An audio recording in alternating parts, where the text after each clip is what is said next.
నిజామాబాద్ నగరంలోని వినాయక చవితి సందర్భంగా వివిధ ప్రతిమలతో వినాయక విగ్రహాలు తయారవుతున్నాయి. ఇక్కడ చూడడానికి చాలా విధంగా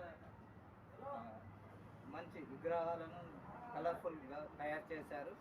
ఇవి ఏ విధంగా తయారు చేశారు, ఎలా తయారు చేశారు, వీటి రేట్ ఏంటి అనే తెలుసుకునే ప్రయత్నం అయితే చేస్తాము. ఇంకా వీటి కాస్ట్ మరియు ఎలా తయారు చేశారు అనే ప్రయత్నం అయితే తెలుసుకునే ప్రయత్నం అయితే చేద్దాం.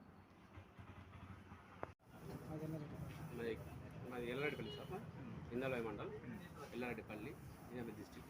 ఇక్కడ మా గణేష్ విగ్రహం విక్రయించడానికి వచ్చాము.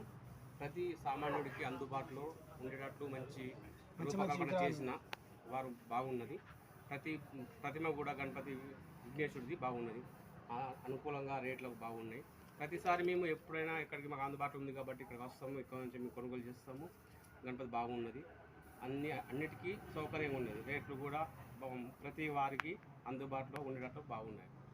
విగ్రహాలు కూడా మంచి మధ్యలో ఏమంటారు, మట్టి గణపతులు వాడాలి, అది ప్లాస్టిక్ ప్యాకెట్ అనే ఒకటి ఉన్నది కదా, దాని మీద మీ ఉద్దేశం? మట్టి గణపతులు వాడడం వల్ల మంచిదే, కాదని అనడం లేదు. కానీ ప్రతి విలేజ్లో ఇన్ని గణపతులు చేయడం కష్టం, అసాధ్యం ఉంది. ఎవరు చేయట్లేదు. కాకపోతే అందువల్లనే ఈ గణపతిని ఎంచుకోవడం జరుగుతున్నది. మీ పేరు? మల్లేష్. Thank you.